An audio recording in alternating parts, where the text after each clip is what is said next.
Elric of Melniboné, 428th Emperor and the last ruler of the declining hedonistic Melniboneans, an ailing albino who could not live without the fearsome Stormbringer, a soul-eating blade at his side. Elric of Melniboné, a facet of the eternal champion, doomed always to be in the center of conflict, his fate to restore balance to law and chaos and to bring destruction to everything he holds dear. Elric of Melniboné, the angsty 20-year-old drama queen projection of the author himself. Dear readers, today we turn the page of the very first short story in the Elric saga, The Dreaming City. The short story is written by Michael Moorcock and first appeared in Science Fantasy magazine in June 1961. Elric of Melniboné isn't the first eternal champion in Mr. Moorcock's bibliography, but it is the most well-known character of his multiverse. The Dreaming City is not the first Elric tale chronologically, but it is the first published. The entire Elric saga had been through many publishers under different collections, so it can be challenging to find the right reading order. For any of our listeners who had been thinking about picking up an Elric book but don't know quite where to start, the recommended collection to start with by the author himself is the 2022 edition by Simon & Schuster. Imrryr is the city referred to in the title, reflecting the behaviors of its indolent citizens who preferred spending their days in dream-hazed sleep induced by drugs, paying little attention to the world around them. It is a peculiar aspect of their sorcery by which esoteric knowledge could be gained through dreams as they communicate with their ancestors. Elric had abandoned his duties to his cousin Yrkun in his younger years because he wanted to experience the world. As surely as night follows day, Yrkun, unsurprisingly, usurped the Melnibonian throne in his absence, going as far as to place his own sister Simoril, Elric's beloved, under a sorcerer's sleep. Outraged by his cousin's behavior, but not his own, Elric turned fifth columnist, recruiting an armada of raiders and mercenaries to lay waste to Imrryr, promising them all the riches of the city so that he could reclaim Simoril. Guiding the pirate fleet through the secret maze of caves that served as the Dreaming City's primary defense, Elric used the ensuing chaos to make his way to where Simoril is held. Yrkun is wise to his attempts, however, and met Elric with a chaos blade of his own, Mournblade. The two join in battle, with Yrkun slowly losing ground. Elric manages to defeat Yrkun but kills Simoril by accident. Broken by grief, Elric fled from Imrryr with his armada. Roused into retributive fury, the Dreaming City gathered its flight of dragons and sent them after the albino king. Faced with possible defeat and death, Elric summoned the sorceries of his forefathers to quickly save himself, abandoning the rest of his men that were not on his ship. Away from the fury of the Melniboneans, Elric tried to break his bond with Stormbringer by casting the blade into the ocean, but it quickly left him weak and gasping. Realizing he could not do without Stormbringer, Elric jumped into the water to retrieve the sword, swimming to shore by himself, with his crew cursing him for a coward and traitor. The Dreaming City is an excellent introduction to Elric and the type of character he is. A flawed hero of such degenerate qualities, you may as well call him a villain or a celebrity rock star. Elric of Melniboné is a very well-known character in fantasy literature and no doubt influenced, in ways big or small, to many an anti-hero or flawed heroes that came after him. The idea of a soul-eating sword, Stormbringer in particular, is enormously popular not just in games and fantasy literature, but apparently in the rock and roll music scene as well. That is not surprising, given Mr. Moorcock's background as a rock musician. The colorful description by the author of why the sword is popular is something I will leave for our audience to uncover. Mr. Moorcock is still alive and well as of 4 months ago when he gave an interview on the Midnight Monster podcast, I believe. Which I encourage any fan of Mr. Moorcock to check out because it gives a very interesting insight into Michael Moorcock's early life and career. The last thing I will say before handing the floor over to my co-host and spare everyone from my rambling is I want to welcome Anthony to our episode today. Perhaps some of you will remember him from the episode that we did on his sequel to the Warrior's Reward, a short story that Anthony had written, and Anthony is charmed for some reason by all of us here enough that he wanted to join us for further episodes, and here he is today talking with us about the Dreaming City. All right. I will open the floor up to you guys. Take it away, guys. Right, Robert, this is the first time you've ever read anything by Michael Moorcock, is that correct? So let's hear from you. No, not quite. Okay. No. Well, then shut up, because this is the first time that I've read anything from Michael Moorcock. Oh, awesome.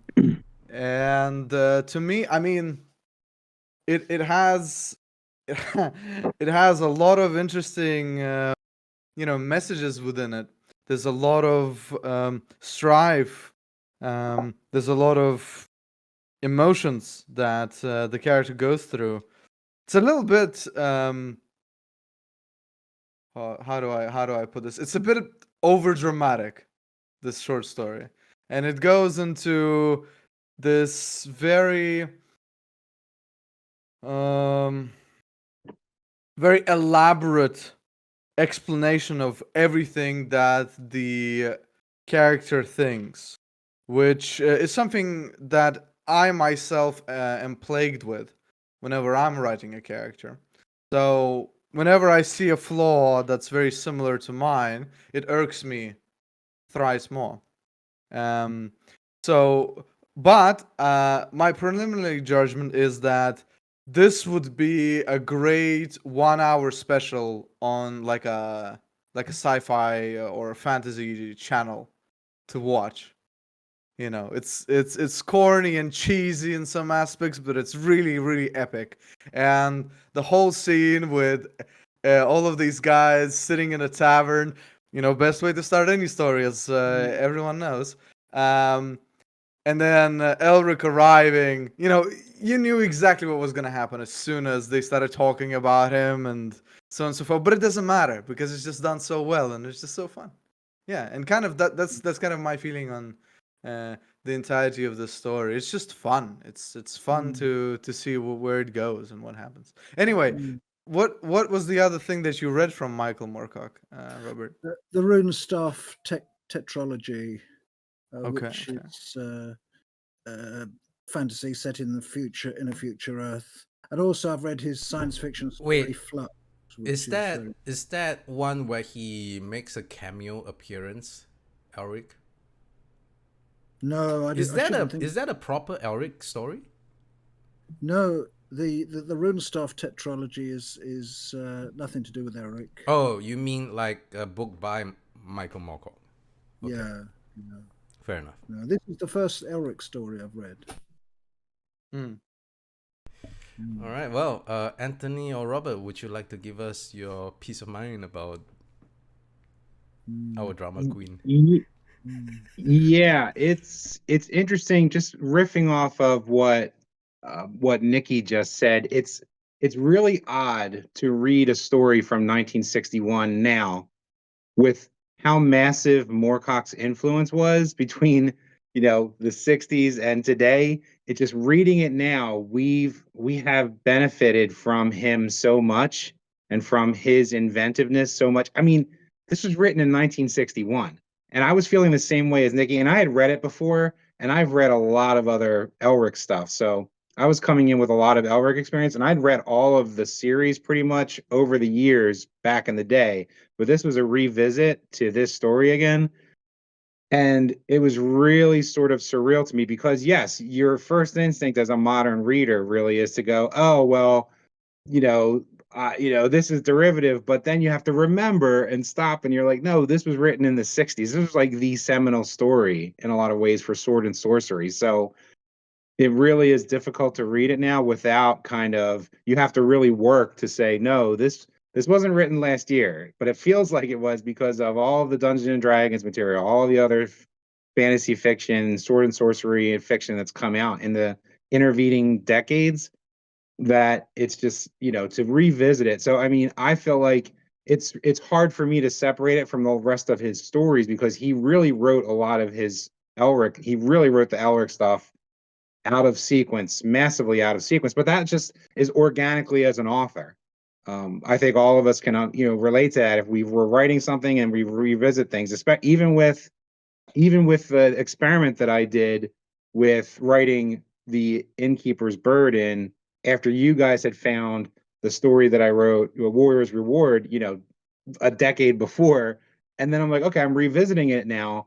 So it's like this time warp, this time shift between, that you can experience as an author.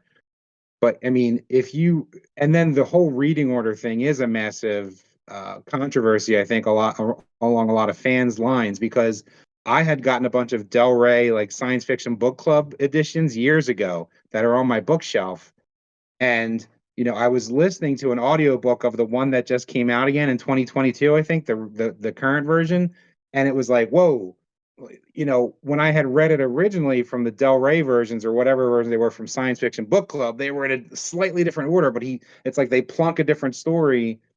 Like the Fortress of the Pearl comes after like the original Elric of Melniboné story in the new edition, but the old edition didn't have that order. So, and then it's like you're reading that stuff, but the first story was that he wrote, this Dreaming City. It was the culmination of all the other stuff that he came back later and wrote. So it's just kind of mind bending. So for people that are experiencing it, yeah, it's the reading order. I think for someone in 2023 is a really big issue and a question mark. So I'd be curious to see if any of you have read the stories in a different order and are wondering what your preferred order is. Because for me, I'm like kind of struggling with it. Mhm. Yes, and as I have mentioned in my intro, Mr. Moorcock himself had recommended the Simon and Schuster edition published in 2022. In a podcast he appeared not too long ago, about 4 months ago, and I will link that podcast in the description below later on. That's tough to argue with. That's tough if the author says that's the Yes, preferred order. But at yeah. the same time, I'm like the writing styles change so much. I feel like over the course of his career, as a writer does, they mature. So I'm like, if you're, the listening to the Simon and Schuster one recently that it was like just the contrast between Elric of Melniboné, that short novel, and then Fortress of the Pearl. I think that's the second one. It's like the style is different, but again, I experienced that recently too with like writing a sequel to a story I had written, Yeah. a decade or so before. So it's interesting. Yeah. Yeah, and actually, I thought I should just mention it, but Michael Moorcock has written another Elric story, I believe. I can't recall the name offhand. Anyway, yeah. So Robert, how does the Dreaming City strike you? Yeah, just like to pick up on a point, first of all, that Anthony has just made about the possible clash of styles between an author's different periods of writing about the same character. It reminds me really of the fascination of reading history, that it's reading history. Reading a lot of history is like, in a way, reading a sort of epic in which, well, it's a bit like what's that thing,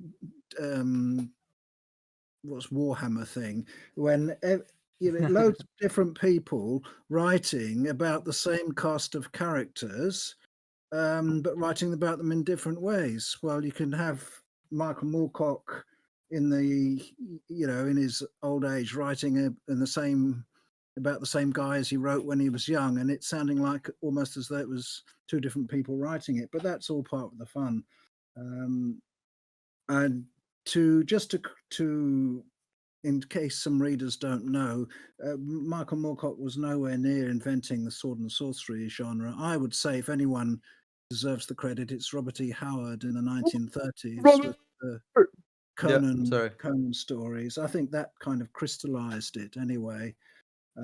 But I was going to say that the start of the story in this tavern is an excellent is an excellent example of how to impart information by a lot of plotters. Maybe from now on we should just tell editors who don't like stories that Yeah. start from taverns that it is a tradition. You don't mess Yeah. with traditions.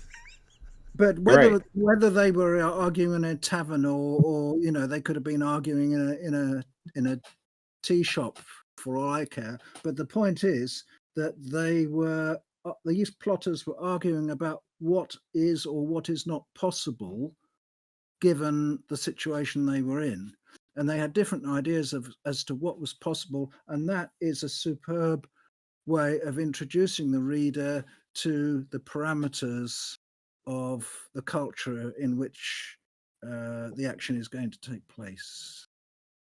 It's very well done. I don't like everything about the story, but I thought that was really well done. Ooh, and what don't you like about the story? Well, I think it was to use Nikki's phrase, cheesy and corny, over dramatic. Not that You're that using was, all of my phrases. not Get that some of that's your own. necessarily bad. I mean, it's not. I can accept corny stuff when it's when it happens to be good. But it was. I get the feeling that, oh yes, I can see what the author's doing. He's striving for this effect. He's striving for that effect. He's striving for this, that, and the other. So you're sort of looking over the author's shoulder as he's writing and think, oh yes, well done, Mike. Yes, that's obviously what you're trying to do here, and so on. And it kind of slightly takes away from the magic of reading. But I don't want to make too much of that. It is basically something good enough so that I didn't feel I'd wasted my time reading it, which is quite high praise. Not from you. You get 10 out of 10s to, like a garbage man tells you a short story next to Tesco's, and you're like, oh, 10 out of 10 story. I was about to say the exact same thing, man. That is faint praise from you, Robert. Yeah. It depends. Yeah, Robert's. I didn't hate it, right? Yeah, but Robert makes a good point. Just because, Howard wrote, Conan created sword and sorcery, but Moorcock made grimdark sword and sorcery. Like, I guess that's really the division of it for me. Was like, yeah, Robert E. Howard was the father of it, the real father of sword and sorcery. But then you have Moorcock. He made it angsty. He made someone who was the opposite, the anti-Conan. Who was weak and frail and had to depend on magic and had to depend on horrible gods that were terrible, versus Conan, who was, he eschewed magic. He hated superstition, only his own superstitions is what he liked, right? Crom and his fatalistic, ways of his god Crom. But yeah, it is very whiny. It is very angsty. It's 1961. It's, when he writes this story, Moorcock, and it's like, okay, yeah, it's a little whiny, it's a little hyperbolic. There's a little bit of, exposition, info dumping here and there. Yeah, so it can be cheesy, but it's like that's kind of like this whiny it's the angst of it that's kind of like, okay, come on. We've seen it so many times before, but again, you just have to keep reminding yourself, like, Moorcock did it first, but there's just some scenes where it's like, okay, you can see the echoes through time of other authors over time since the 60s who have been doing things like that. And I mean, I run a D&D game and I just introduced like a vampiric blade that the party picked up. That's a cursed blade that's semi-sapient, so it's and it was in Appendix N for Gary Gygax, who created D&D. This is a seminal story from Appendix N, where it's like, and there was a whole chapter in the old D&D book, the original and all D&D books since, of sapient swords, intelligent swords, and how they can mess with you. So it's, yeah, it is cheesy, it's angsty, it's like, oh, come on, whiny, Elric, and I'm killing my girlfriend and blah, my cousin, and but but again, it's like the time warp effect. It's like, oh wait, he did all this first, and everyone else after him is kind of imitating, but. There is a thread from that Nikki mentioned that I kind of want to pick up, and that is there are a lot of messages in this book, and I just want to put it here before it gets lost and I forget what I wanted to say, and that is actually Michael Moorcock is a very allegorical writer. His stories are full of allegories.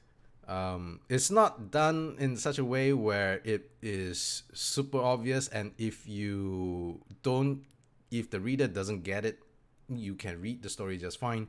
But if you do know where he's coming from, then it adds a little bit more depth to his stories. And one of the biggest allegory is between Elric and his sword Stormbringer itself. It is a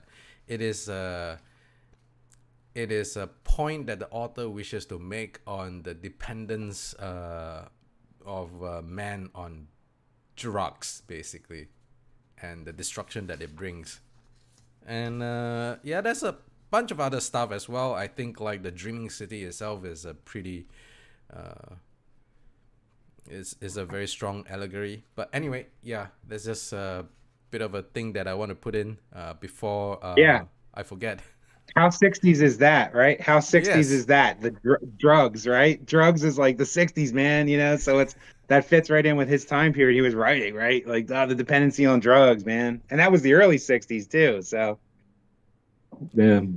that's a good point. Yeah. Not completely. I mean, this dreaming city actually does remind me of a city in one of the Conan stories, a decadent city.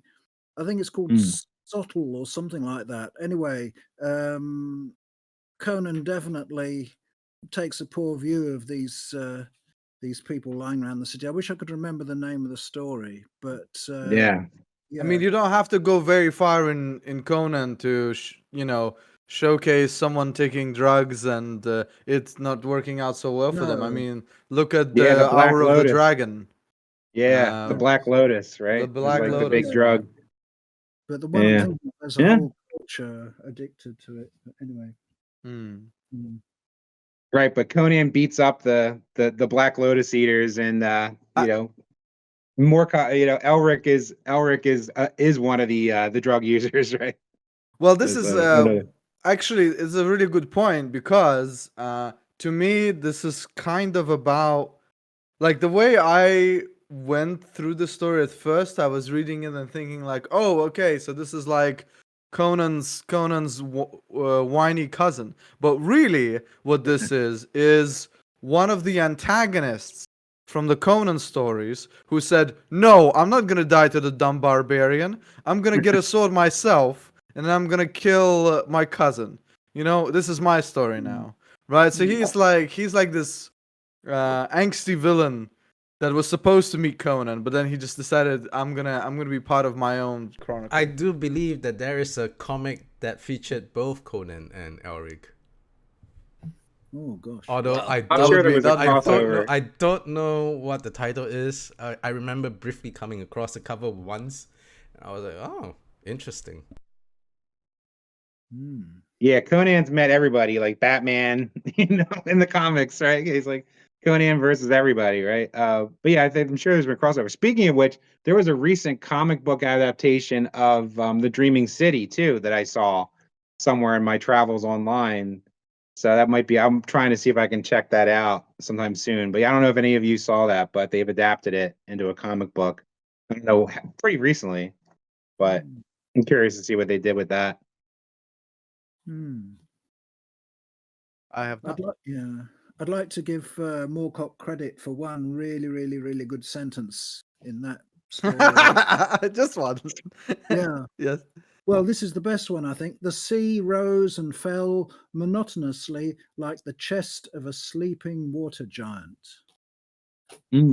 Definitely good. One thing that has his not description is good. Yeah, his descriptions are well made. But this is, I mean, I think it comes from the fact that at least in his early period, I can't talk about regarding how Mr. Moorcock writes currently. But it feels to me like every sentence attempts to be the greatest sentence of all time.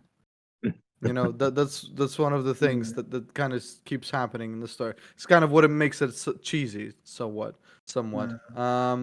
But one thing that nobody has mentioned is, I guess, so there are characters that are introduced in the story that do serve a purpose, but there are some really interesting characters that get introduced at the beginning, the ones we get the world shown to us, and then they just do nothing, and then they die, right? So there's like this whole subplot of maybe there's gonna be some treachery coming from Yaris or something like that, but it just goes nowhere, and that I found really annoying.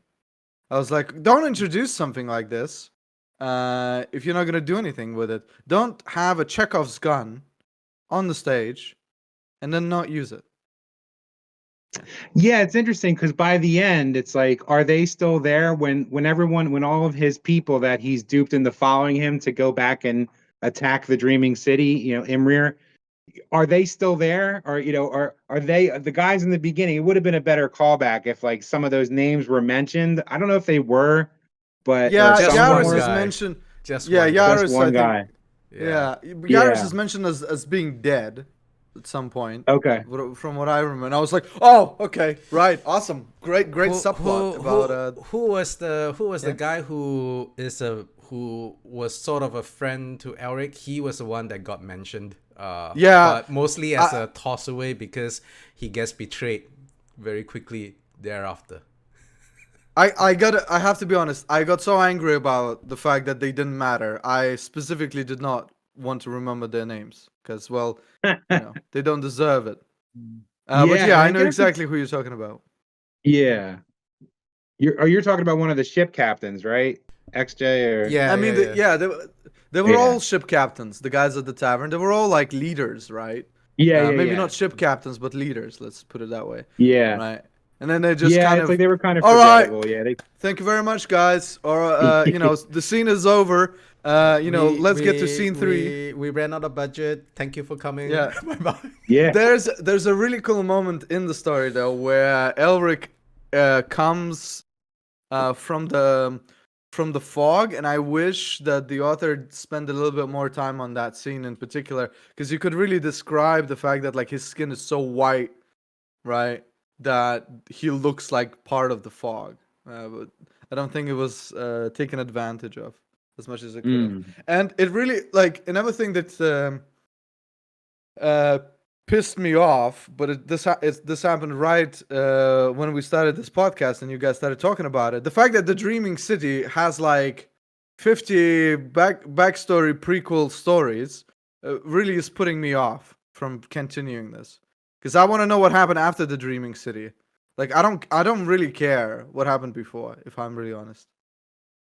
I think Moorcock, the Elric stories sort of, the more recent stuff he's written as he's gotten older, I think do continue after. I could be wrong because I haven't read all that.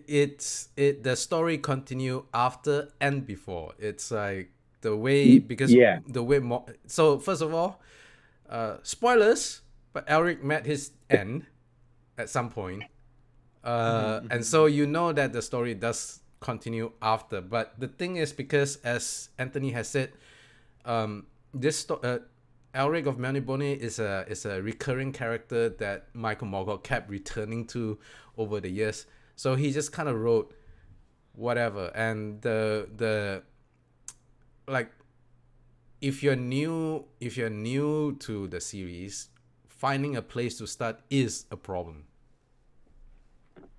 I mean, I always start at the beginning. Yeah. I don't care what the author or the fans say. I just go like, okay, the first thing that was written about this guy is the best way to get introduced to it, because the author at the time when he's writing it is thinking of introducing the character to you. Well, I mean, so you could read Elric chronologically, as he appears, which would then be, I think, is Elric of Melniboné. Am I right, Anthony? Yeah, I think so. Elric of Melniboné. So I think like someone like Nikki would benefit from reading that first and make this new edition that just came out. Because even though you know the end, I would say for you and any other new readers who've, like, this is your first experience, even though you know the end, you can kind of see his journey and start out from Elric of Melniboné and go through chronologically as Moorcock intends, like in hindsight. I think it's still worth it because a lot of books that came out, like, that are classics, they start out with like, like there was this, Gene Wolfe's story, the Gene Wolfe, the Mm-hmm. new, the book of the new sun, or it's like he says in the beginning of the story, and that was a novel. He's just like, hey, eventually became emperor, and here's how it happened. So it's kind of like, yeah, the end, but you can see like, and it's like it deepens the tragedy of it. If you're talking grimdark, it's like, all right, how this is going to work out for Elric, but go back and see like what he experienced. So that's the only thing I can say is like, yeah, I get it. But the other thing is like, again, the medium is the message. Sometime, I think this first Elric story was probably published in some sort of pulp magazine Yeah, where it's Science like they Magazine, I had to believe. like, yeah. So they had to like write it like this to kind of like make it super dramatic to like catch the reader because it was like published in like a magazine as a short story. So Yeah. it's like, I mean, yeah, but I mean, if we had started with the very first chronological appearance of Eric, well, that would have been a novella. So it would have been yeah, a difficult thing to get into. Whereas The Dreaming City is a yeah, short story, and it is the first published. This is the first yeah, appearance of Eric anywhere. So when deciding to start on a franchise that has a jumbled up writing order, well, you yeah, kind of have to pick your poison.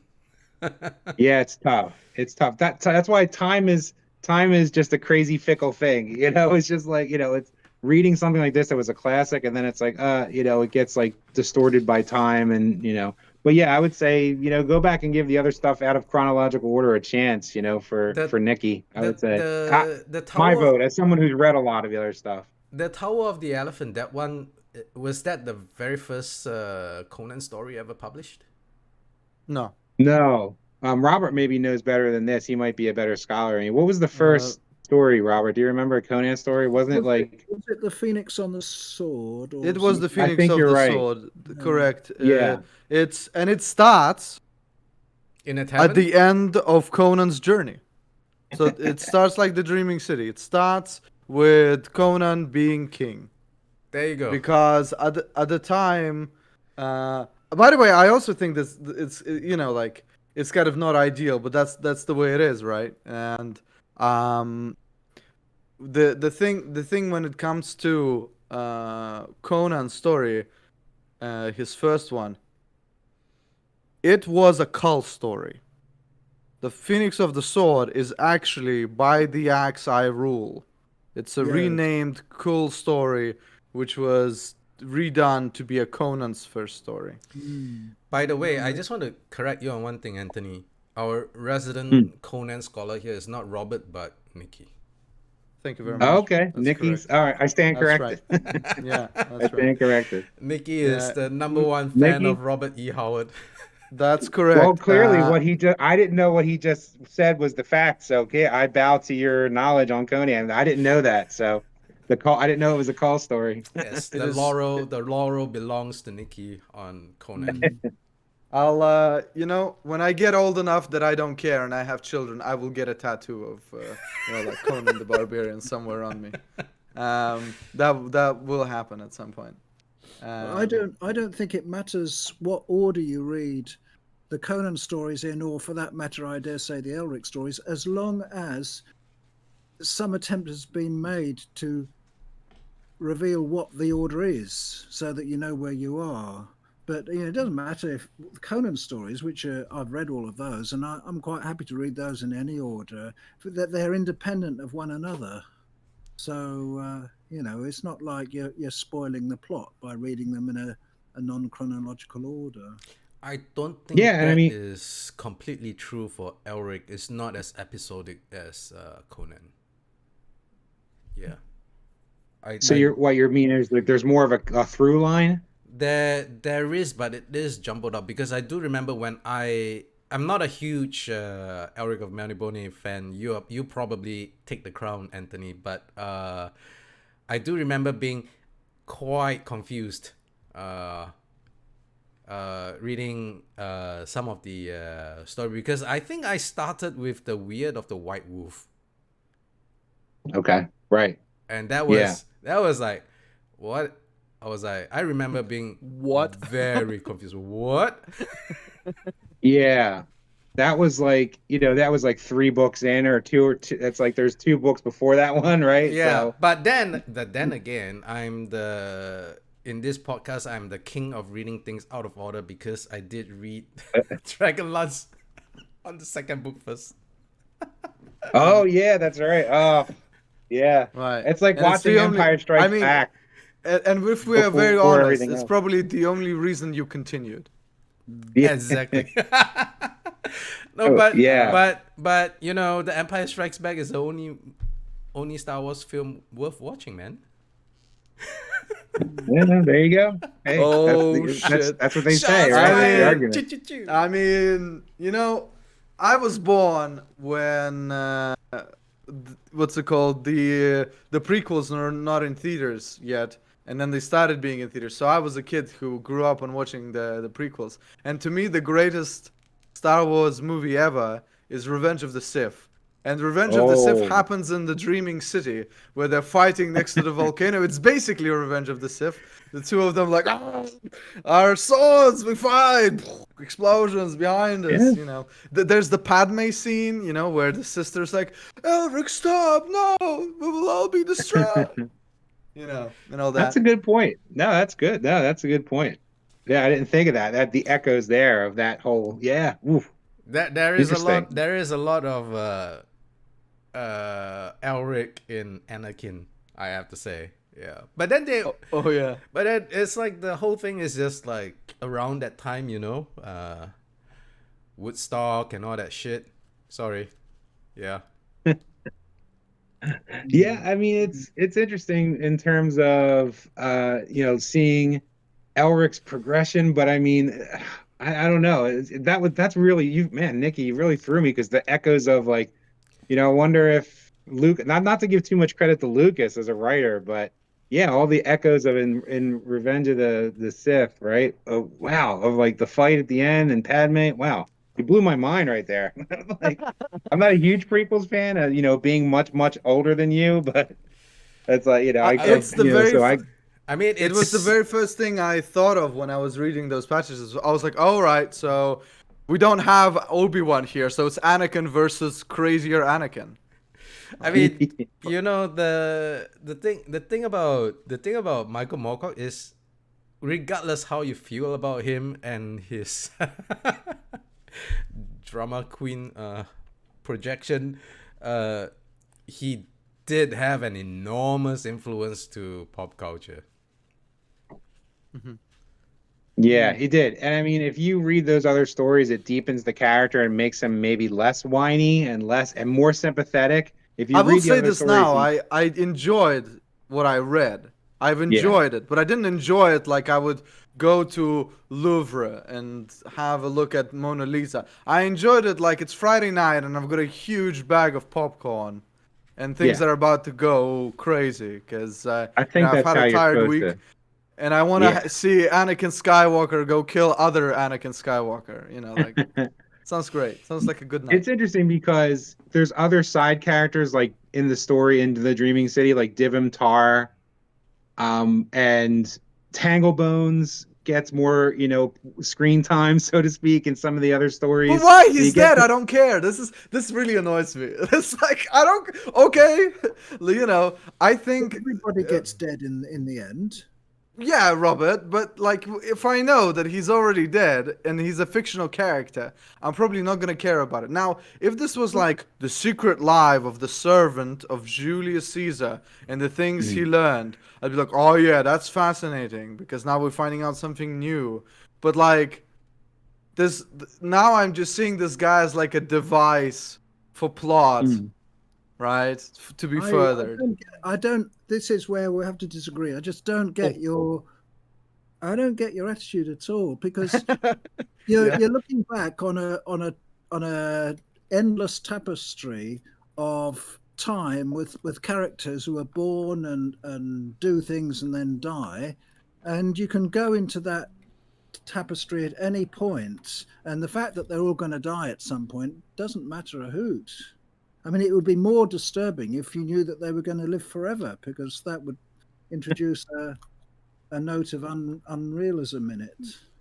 Maybe Nikki just doesn't like tragedy. I don't know. Maybe he just doesn't. No, Hey, that's okay. no.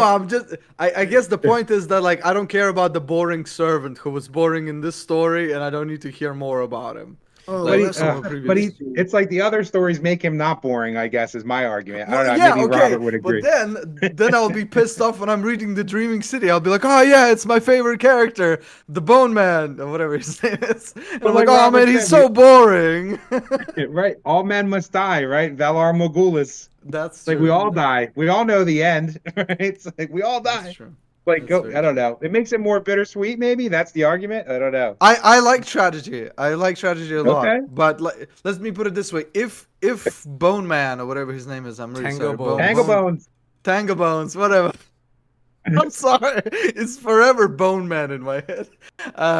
If he was interesting, I wouldn't care that he died. In fact, I'd be like, oh, damn. Oh, wait, there's a prequel, and we get to find out that Bone Man was secretly fighting the Orcish invasion in his dreams, and that's the only reason the world has now survived. Like, whoa. Yeah, or something. I don't know. Okay. Touche. But he was just boring here. I want to like this is I really like this story. I can't stress this enough. Although I've been saying like, oh yeah, it's like it's cheesy and it's overbearing. He's like clingy and annoying. This guy. I'm not saying that the writing is bad. I'm saying the character's cheesy. I'm saying the character's whiny and annoying. The one problem I have with the writing is the fact that it's just like it's like every sentence wants to be the best sentence in the world, but that doesn't detract from the fact that a lot of those sentences are not bad. They're actually pretty good, probably because Michael Moorcock is trying to make it that it's the best sentence in the world. Yeah. It's They enjoyable. strive after effect rather too obviously, and also there are some rather with some cliches like an almost tangible aura. Well, So too tangible much. order then. mm, Whoa, this is almost tangible. I could almost feel this in my hand. So you feel it in your hand. mm, Okay. Well, I mean, yeah. So it seems like I don't know. Was Nikki done a great disservice by not reading it in the new, order that Moorcock that the author has described? I don't know. Like I don't know. Maybe Moorcock's lost a fan here. I don't know. No, Reading it out of order. And I know is for not- time's sake, yes, we could only read a short. This was like one of his shortest entries in this. This is the little part of it, but. I don't know. It's like, yeah, I would say give it a chance. Start with the latest edition of it and I read will it chronologically. I will read. I have started reading actually. While the Gods Laughed, or something like that. It's called. It's the second story that was ever written about Michael Moorcock, about Elric. you that slip of tongue is not exactly wrong. Okay. Because Elric is a projection, as I've mentioned many times. Yeah, It is a yeah, projection of the author himself, which the author himself had admitted to as such. Let's not forget that. Yeah. I think I saw Michael Moorcock once signing books in a shop, and he was definitely not an albino. He had a great big black beard, for one thing. Yeah, he's not. And by the way, the rune staff. So the rune staff, I think, is Hawkmoon. Was like Yes, another yeah. character, but it's interesting because, like, again, just like authors do, it's like he tried to create like a universe, right? So Hawkmoon is another incarnation of the Eternal Champion, which Elric is also an incarnation of this concept that Moorcock created, like the Eternal Champion. So the Very- Hawkmoon novellas are like Hawkmoon, the Rune Staff, the Mad God's Amulet. So there's a few other characters that he created, like Quorum, that are also. So maybe there's a less whiny version for you, Nikki, of the Eternal I like Champion my out whiny there. Anakin. No, I like Elric. I'm, these are not criticisms. This is in fact. I'm gonna keep teasing you on this. Oh, all right. Well, I think in fact, because I myself was at one point, and probably still in my heart somewhere, I am like an angsty teen, that wants to, like fight the establishment or whatever. Like Elric seems great to me. He's this guy. He's like, oh, I've got all these people following me, and I've got this sword, and I'm gonna go kill this cousin dude, and there's like dragon lords. I'll fight them, whatever. Oh, my sword, it killed my girlfriend. Like, It's a great point because I'm a rereader of Elric's stories just like Anthony, and I think my perspective on reading this story again is so different from when I first read it. It was like it was like pretty much Nikki's reaction. Oh yeah, let's go, baby, let's go. So eating sword, who wouldn't like that? Come on, chop everyone up. But then I read it, I'm like, good grief, you abandon your throne and you're upset that your cousin usurped your throne, and then you turn traitor to your country, and you it's like, what is this even all about? Yeah, he's kind of a dummy. Yeah, he's kind of a jerk, kind of a dope. I definitely have a lower opinion of him. Just like, come on, you're coming back and you're sacking your own city just for what, and you let yourself get possessed and you're worshiping the devil basically, and like you're like this devil worshiping, cursed sword wielding like baby, man baby. It's like total wish. Everything that happened to Elric, except the fact that he's born as an albino, is a result of his own actions. I think that makes him a really colorful character, but also it's like, oh my god. Yeah, he's a warning. He's a warning. He is his own worst enemy. He is his own worst enemy. Aren't we all our own worst enemies? He's a sort of Prince Harry type. Is Elric?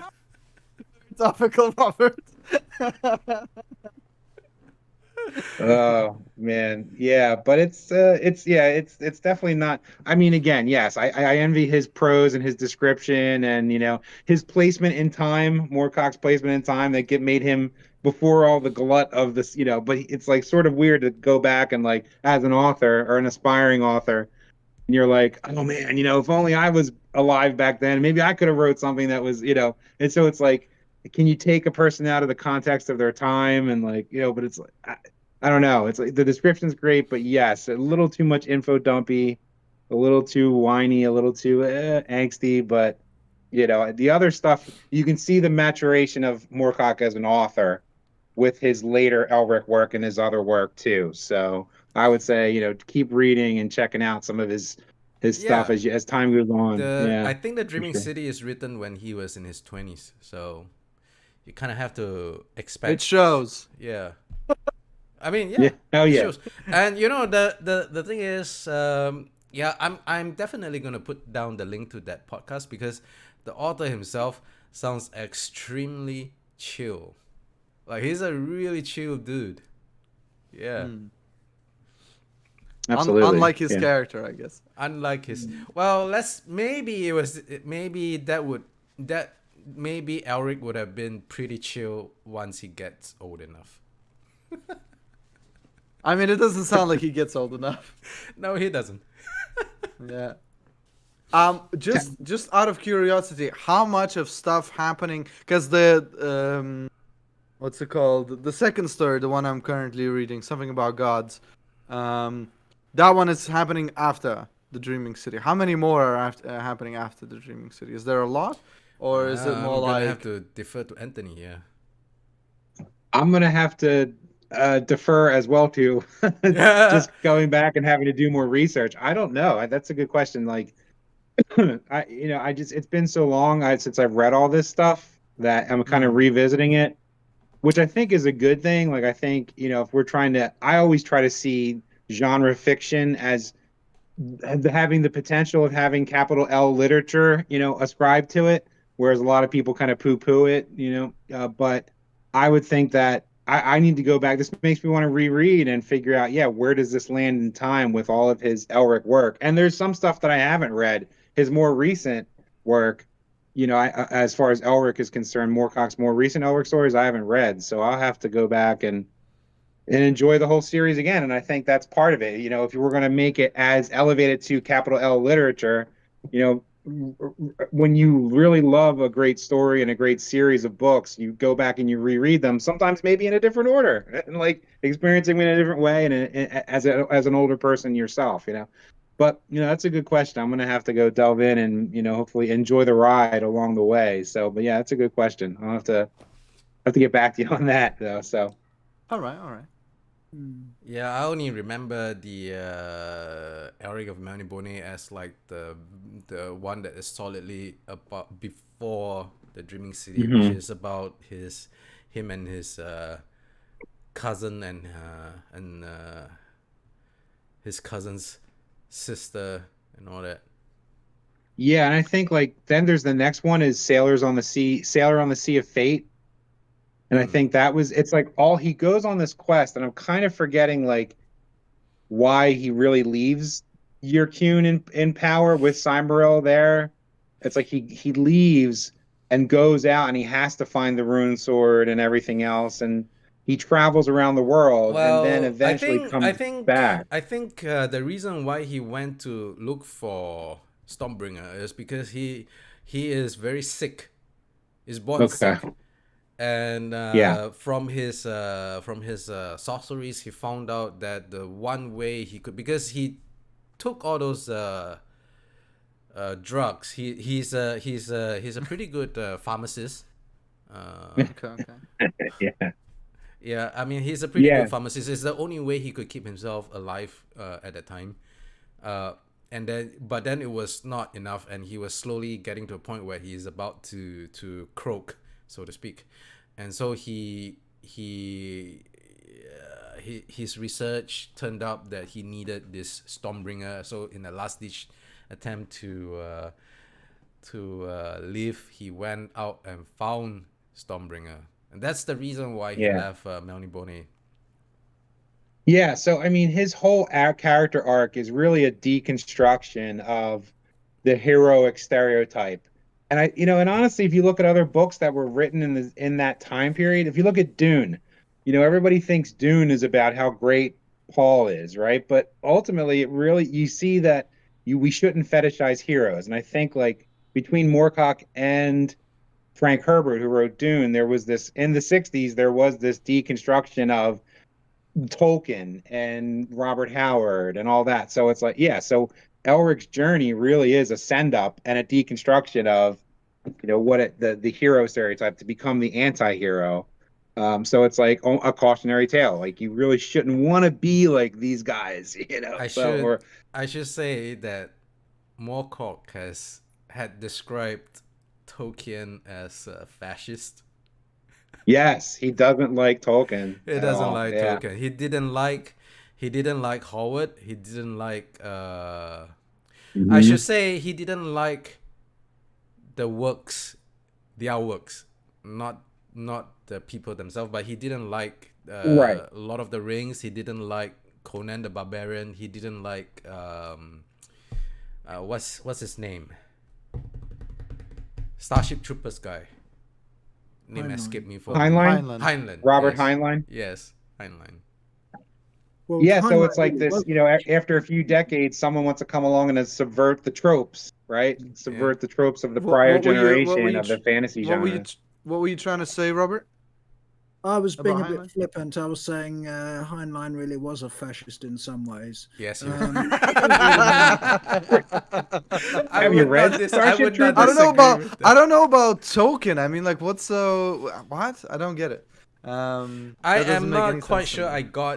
I got why Moorcock disliked Tolkien's works either. I think he described it as very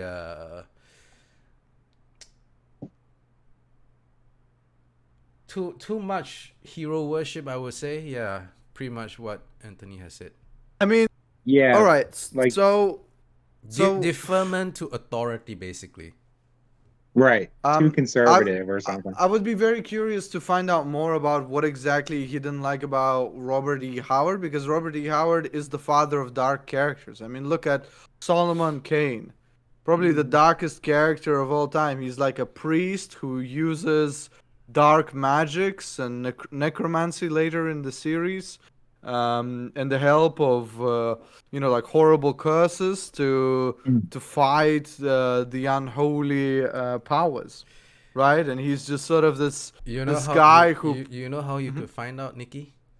what? You could see if Michael Moorcock has a Twitter and. Oh well, yeah, I'll definitely ask him because he's alive. But what I'm saying is like I'm really wondering like what exactly is his issue with Howard's work, because Howard's work, sorry, Mr. Moorcock, but Howard's work is the reason you have Elric of Melbourne. Elric of Melbourne is the anti-Conan, and that's the way he, like at least I see him. He wrote a article basically bashing Starship Troopers. Okay, that's fine. And he mentioned in passing, he lumped Tolkien and Howard and Lovecraft into the same. Lovecraft. Yeah. Hey, listen, this stuff. I mean, this was pretty angsty. This stuff was nowhere near as horrible as he lumped Lovecraft and Tolkien and Howard with Heinlein and Asimov and called them all fascists. I have no idea why. I can see why he did that for Heinlein for sure. I'm not sure what his reasoning is for the others. Perhaps he's just listen. Is Moorcock like an edgelord in that way? We deal with people on the internet. Elric was Moorcock the original edgelord. Elric is basically edgelord. Yeah. Yeah, but seriously, it's like at some point, isn't there younger generations always kind of come up and thumb their nose eventually at the masters of the past, and they say, I'm going to do my own thing. And, even though like, I mean, that's great, right? Like Conan wasn't a Mary Sue. Conan kind of got a little bit of a Mary Sue sometimes, but eventually he always seemed to win in the end. But like while you're reading the story, he wasn't great at everything. Conan was getting kind of his butt handed to him, and then he would eventually win out. But I think that's what Moorcock Conan is an absolute dumb idiot, and you can see that you can see that clearly in Rogues in the House. Rogues in the House begins by Robert E. Howard narrating, so Conan got super drunk and he fought people, and now he's in jail awaiting execution. And the only reason we're talking about this is because some noble was like, you know what? This guy seems like he's dumb enough to help me, so I'm going to spring him out of prison. That's the only reason that Conan survives in that story. Yeah, the only reason Conan ever really survives is just because he's a maniac, like savage. He's unstoppable. That's the problem. Right. That's what gets him into trouble. Yeah. Yeah, he just goes wild and kills everybody in the end, and has to go to another city because everybody hates him. Like whatever. But that's why he has to become king, so he can just make all the rules and just do whatever he wants, right? So I think there's more to and it. kill whoever he wants. But yeah, it's. I think Moorcock is. Yeah, I think he might have gone a little overboard. I mean, listen, H.P. Lovecraft had a lot of questionable things in his belief system. Heinlein definitely. Asimov, though, I mean, Asimov, I don't know. Like, I'm not a huge Asimov fan. Asimov is Jewish, I'm pretty sure. So calling Asimov fascist is kind of like. I don't know why. I'm sure Mr. Moorcock has his internal reasons. Or I might just be remembering his words wrongly. That could be it too. But yeah. You were about to say something, Robert, before you got cut off. Oh, I was just saying there's more to Conan than just his idiotic aspects. I think he grows up. Does Conan? He does. That's very true. That's a good point. Yeah. Yeah, that's a good point. He does. He does mature over time, and he realizes that he can't just. Yeah. Good. I don't know if I can say the same for Elric, but that's what I was about to say. Unlike, and then I'm like, well, I don't know, but I'm pretty sure. Like, he remained fairly angsty throughout his entire life. I mean, listen. He did. If I was born, he did grow up a little bit, but like a leopard never really changes his spots, I guess. Right. I mean, like, if I was born with a horrible disease that was killing me, and the only way to fix it was, like, sell my soul to a doom blade, You know, I'd be pretty pissed off about the world existing. I'd be like, well, thanks, whoever put me here. What a great life you've set ahead of me. You know, like, so I'm either dead or I have to serve a dark blade. All right, I'm killing the world. That's it.